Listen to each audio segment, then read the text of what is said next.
Simple Chhabra, ये बताइए कि जो जैसे शेषा ने भी कहा कि कई चीजें ऐसी हैं जहां पर कॉम्प्रोमाइज किसी भी कीमत पर स्वीकार्य नहीं होना चाहिए। वो कौन सी स्थितियां हैं, वो कौन सी सिचुएशंस हैं जहां पर हमें कॉम्प्रोमाइज नहीं करना चाहिए आपके हिसाब से? मेरे हिसाब से अगर आपके वैल्यू सिस्टम जी जिससे आप बने हुए हैं जी उसके अगेंस्ट आप जाएंगे, कॉम्प्रोमाइज करेंगे तो कहीं ना कहीं आपके लिए घातक होगा जी। आपको आपकी सेल्फ एस्टीम लो हो जाएगी, राइट। और आप उस कॉम्प्रोमाइज करने के बाद भी खुश नहीं होंगे, तो आपके वैल्यू सिस्टम के अगेंस्ट कुछ भी है उसमें मत जाइए। बेसिक एडजस्टमेंट, बेसिक थोड़ी बहुत चीजें तो it's okay, but value system मैं कहूंगी। गवर्नमेंट बहुत सारा हम लोग सुनते हैं गवर्नमेंट, लेकिन मुझे लगता है कि गवर्नमेंट जो है वो हमसे है। हम लोग गवर्नमेंट को बनाते हैं। हम अपने मुद्दे पे वहीं से, जैसे इन्होंने सवाल है, बलदेव जी ने कहा कि मूल्य बदल रहे हैं, ट्रांजिशन के दौर से गुजर रहे हैं, तो ट्रांजिशन के दौर से अगर हम गुजर रहे हैं तो क्या कॉम्प्रोमाइज करना हमारे लिए जरूरी हो गया है क्या? देखिए, डिपेंड करता है कौन से मूल्य। कुछ मूल्य आप फंडामेंटल जो बेसिक, जैसे ह्यूमैनिटी, हाँ जी, उसको आप बदल, कोई भी ट्रांजिशन हो रहा है वो तो वही रहेगा ना, वो बेसिक फंडामेंटल वैल्यू है। उसको आप नहीं बदल सकते जी। प्रिंसिपल्स वगैरह जो है, अब कुछ वैल्यू ऐसे हैं जैसे फॉर एग्जांपल आप कहें कि कुछ लेवल ऑनेस्टी, बट वो भी एक्सटेंट है आपका। कभी कभी ऑनेस्टी कितने लेवल पे, कितने उसमें आप कर रहे हैं, आपके हिसाब से, आपके वैल्यू सिस्टम के हिसाब से झूठ बोलना बहुत बड़ी गलत बात है। बिल्कुल ठीक है, बट उसमें भी आपके लेवल्स डिवाइड होते हैं। हर किसी के भी लेवल, हर इंसान अपने अपने सिस्टम में एक लेवल डिवाइड करके बैठा होता है। एक कितने लेवल में उसे ये दिस इज, अगर किसी को हर्ट करना है एक इंसान के लिए, वो झूठ बोलना गलत है। आपके हिसाब से वो झूठ बोलना भी कोई मायने नहीं रखता, कोई अगर उससे मुझको फायदा हो रहा है तो वो झूठ बोलने में, इसलिए हर इंसान के वैल्यू सिस्टम में फर्क है। बट बेसिक वैल्यू सिस्टम में अगर किसी को कुछ हर्ट नहीं हो रहा और किसी को नुकसान नहीं कर रहे, और वो बेसिक फंडामेंटली गलत नहीं है, सिस्टम पूरा हमारे लॉ के हिसाब से गलत नहीं है, कुछ भी ऐसी गलत एथिकली आप रॉन्ग नहीं कर रहे, तो उसमें आप कहीं कॉम्प्रोमाइज एडजस्ट कर सकते हैं।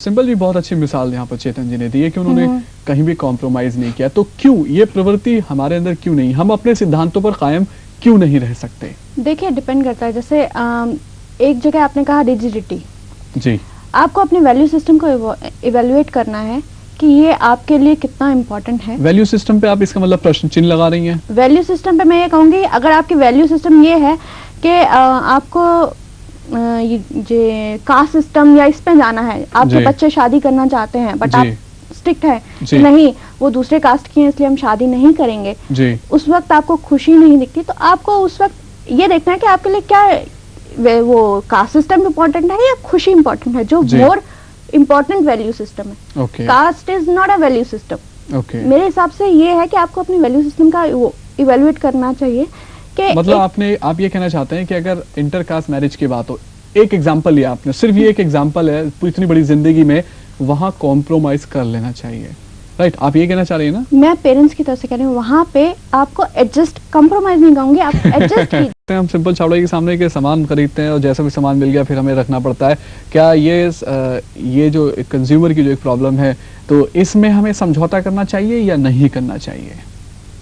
देखिए, मैं तो कहूँगी कि नहीं करना चाहिए, पर प्रैक्टिकली ज़्यादातर कंज्यूमर खुद ही, ऑल्दो हमारे पास बहुत सारी ऑप्शन है, कंज्यूमर कोर्ट हैं और वहाँ पे आपको लॉयर्स भी प्रोवाइड किए जाते हैं, आपको कुछ खर्चा नहीं करना, आपको कंप्लेंट वहाँ डालनी है, बट आप वहाँ पे जाके खुद पता भी नहीं करते, कभी आपने इतना एफर्ट भी नहीं, इतना टाइम भी नहीं निकाला आपने कि आप वहाँ जाएं, पता करें कि आपका कितना आप कर सकते हैं, क्या रोल है एज ए कंज्यूमर, आपके राइट क्या है।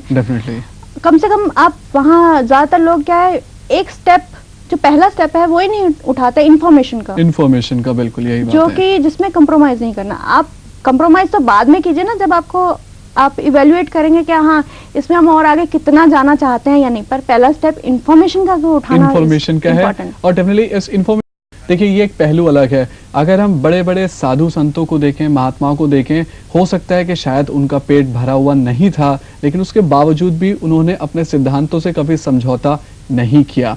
ये कहीं ना कहीं हमारी सोच है कि हमें समझौता कहाँ करना है और कहाँ नहीं करना। ये एक पहलू हो सकता है कि मेरा पेट भरा हुआ है, आइए अब मैं समझौता करना शुरू करूं। आपको लगता है इस बात से इसका कोई ताल्लुक है? आप अपने सिद्धांतों पे वो आपके सेल्फ एस्टीम से कितने जुड़े हुए हैं, आपके खुद के व्यक्तित्व से आप उन सिद्धांतों को कितना इम्पोर्टेंस देते हैं। जी। कई बार होता है आप जिन्होंने जो कहा पेट भरा हुआ है, ऐसे तो लोग पेट भरा हुआ है फिर भी इकट्ठा करते रहते हैं उसकी कोई लिमिट तो नहीं होती कि कब पेट भर जाएगा। डेफिनेटली जितना आप खाएंगे उतना बढ़ता जाएगा, उतना बढ़ता जाएगा।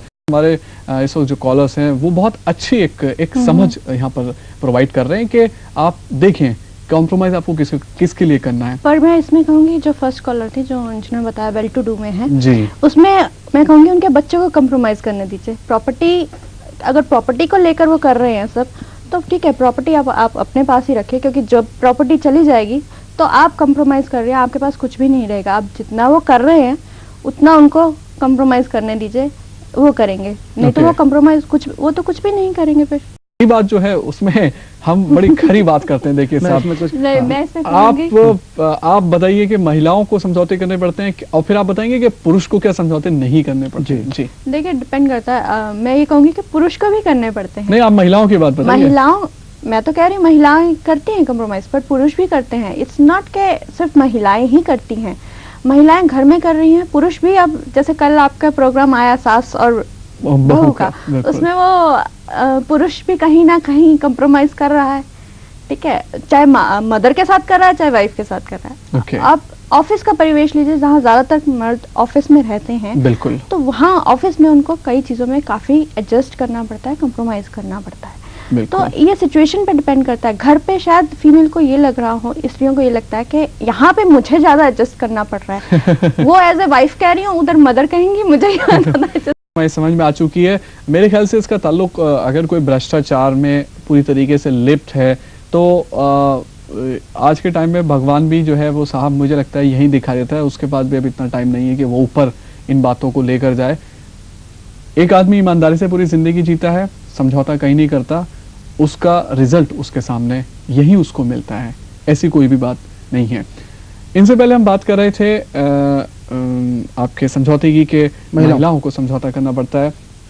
चेतन जी, पुरुषों को भी बहुत समझौता करना पड़ता है, क्योंकि आज के इस वैश्वीकरण के युग में मुझे नहीं लगता कि पुरुष की जिंदगी भी कोई इतनी आसान है जितनी आसानी से महिलाएं ये कहती हैं कि पुरुषों के लिए पुरुष डोमिनेटिंग समाज है तो कुछ मुश्किल नहीं है। आपको क्या लगता है? मैं अपने बात की वैश्वीकरण की तो मैं एक बात कहना चाहता हूँ तारिक जी, हिंदुस्तान में महिलाओं को हमेशा ये कहा गया कि वो घर की धुरी बनकर घर का काम करेंगे। बिल्कुल, ये परंपरा अगर रहती, हमने ये फैसला कर लिया कि सब लोग कमाएंगे, महिलाएं भी कमाने के लिए जाएंगे, ये भारत की परंपरा कभी नहीं रही, कभी नहीं रही। बिल्कुल, मैं महिलाएं कार्यालय में आके काम करें, मैं इसका विरोधी हूँ, कभी नहीं होना चाहिए। हर एक का अपना काम है और उसका काम है जाके कार्यालय में काम करे, महिलाएं घर का। कोई विशेष परिस्थिति हो जाए किसी घर की जी तो अलग बात, उसका स्वागत होना चाहिए समाज में। मैं डिसएग्री करती हूँ इसमें completely I disagree with it कि ये आप पहले जो पुराने टाइम है, मैं ये नहीं कहूँगी कि लड़कियों को काम करना पुरुष के साथ, क्या अगर पुरुष ये अपनी समाधि वगैरह करते थे क्या स्त्री साथ में पार्ट, हाँ कुछ चीजें वो नहीं करती थी बट साथ में पार्ट वो भी रोल प्ले करती थी। डेफिनेटली अब राजकाज का कार्य है तो क्या फीमेल ने नहीं रानी की झांसी लक्ष्मीबाई और चिन्नमा की नहीं। बिल्कुल, आपकी बात बिल्कुल सही है और मुझे इस बात की खुशी है कि खरी बात के लिए मुझे एक अलग विषय मिल गया है कि क्या महिलाओं को जो है ऑफिस में काम करना चाहिए नहीं करना चाहिए। खरी बात का हमारा अगला विषय शायद यही होगा। खैर बहरहाल खरी बात में आप दोनों हजरात आए, मैं आप दोनों का बेहद शुक्रगुजार हूँ। सिंपल छाबड़ा जी आपका और राजेश चेतन जी आपका। और खरी बात में आपने इतनी वैल्यूएबल और इतनी मूल्यवान सुझाव हमारे व्यूअर्स को दिए, बेहद शुक्रिया आप दोनों का।